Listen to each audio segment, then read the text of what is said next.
জানো বন্ধুরা, আমার মাছ ভাজি খুব পছন্দের, কিন্তু আমাদের বাসায় তেমন একটা কেউ মাছ ভাজি পছন্দ করে না, তাই করা হয় না। আর মাছের লেজটা আমি অনেক পছন্দ করে খাই।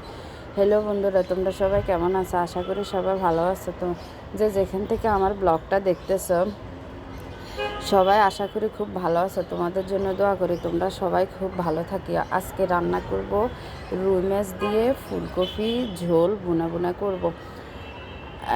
এখন মাছ ভাজিটা আমি ভাজি বসাই দিছি, 3টা হয়ে গেছে, আরও 3টা হবে। মাছ ভাজি হয়ে গেছে। এখন ফুলকপি ঝোলের জন্য দিয়ে দিলাম তেল, এর মধ্যে পেঁয়াজ,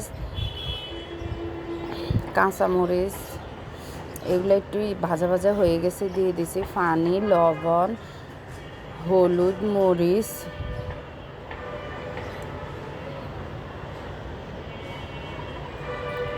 রসুন, আদা, জিরে, এগুলো দিয়ে কষা কষা করে ফেলবে। এখন আমি রুটি বানাবো, রুটির জন্য পানি বসাই দিয়েছি। মশলাগুলো কষা কষা হয়ে গেছে, মাছটা এখন একটু কষাবো, মাছের ভিতরে যেন মশলা ঢুকে। এখন মাছটা কষা কষা হয়ে গেছে, আমি মাছগুলো আলাদাভাবে উঠে ফেলবো, না হলে নাড়াচাড়া করতে মাছগুলো ভাঙিয়ে যাবে। আমার মাছের লেজটা খুব পছন্দের, তাই আমি মাছের লেজটা অনেক বেশি করে খাই, আমাদের বাসায় কেউ খায় না। এখন আমি ফুলকপির মধ্যে আলু আর ফুলকপির ডাঁটিগুলো একটু কষা কষা করে তারপরে ফুলকপিটা দিয়ে দিব। আমি অফ ক্যামেরায় আটাটা করে নিলাম।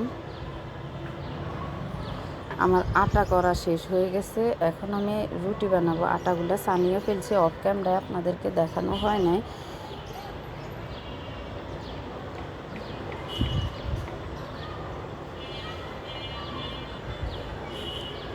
এই শীতকালটা খুব ভালো লাগে না? শীতকালে খাওয়া দাওয়া, ঘোরাফেরা, ট্যুরে যাওয়া, সব কিছু খুব ভালো লাগে।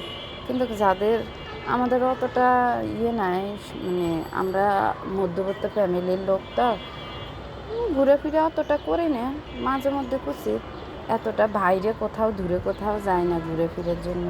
যাবো ইনশাল্লাহ, আল্লাহ যদি ধরো ওইরকম একটু ভালো হয় তাহলে যাব। আমি রুটি বানাইতেছি, আমার একটা রুটি বানানো শেষ হয়ে গেছে। এখন আমি রুটিরে একটু ভালো করে মুছে নিতেছি, কারণ আমি রুটির মধ্যে একটু গুঁড়ি দিই বেশি, না হলে আমি রুটি বানাইতে পারি না। জানো বন্ধুরা, আগে হয়তো আমি রুটি বানাইতে পারতাম না, এখন তো ভালোই রুটি বানাইতে পারি। আমার শাশুড়ি তো বলে ওনার চেয়েও আমি নাকি এখন আরও ভালো রুটি বানাইতে পারি। ওনার 40 বছর সংসারের চেয়েও আমি খুব ভালো নাকি রুটি বানাইতে পারি। আমি জানি না, ওনারা বলে।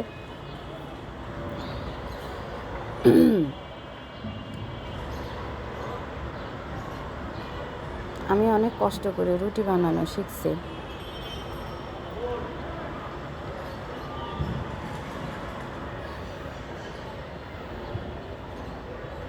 আমার আরেকটা রুটি বানানো শেষ হয়ে গেছে। এখন আমি আমার ফুলকপিগুলো দিয়ে দিব, আলু আর ডাঁটিগুলো কষা কষা হয়ে গেছে একটু, এখন ফুলকপিগুলো দিয়ে দিব। এগুলো একটু দিয়ে নাড়াচাড়া করে ঢাকনা দিয়ে দিব। ঢাকনা দিয়ে পরে আবার ঝোল দিয়ে একসাথে নামাই ফেলবো। আমার আরেকটা রুটি বানানো শেষ হয়ে গেছে। আমার রুটি বানানো শেষ, সবগুলো রুটি বানানো আপনাদের সাথে শেয়ার করি না। এত সব রুটি বানানো শেয়ার করলে আপনারা বিরক্ত হয়ে যাবেন, তাই অফ ক্যামেরায় সব রুটি কয়েকটা রুটি দেখাইছি, আরগুলো সব বানাই নিছি। আর আমি অফ ক্যামেরায় কাঁচামরিচ দিয়ে দিলাম, আপনাদেরকে দেখানো হয় নাই। এখন ফুলকপিগুলো একটু কষা কষা হয়ে গেছে, তাই আমি এখন দিয়ে দিলাম যে মাছগুলো কষায় রাখলাম, সে মাছগুলো দিয়ে দিলাম। এখন দিয়ে দিব টমেটো।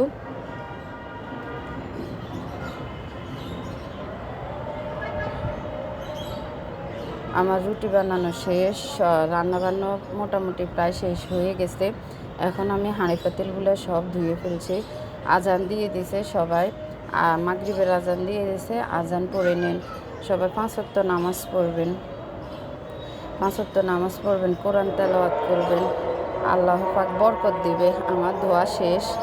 আমার ফুলকপি দিয়ে রুই মাছ দিয়ে রান্না, ওইটাও রান্না শেষ হয়ে গেল। এখন রুটিগুলো সেকা দিয়ে দিতেছি।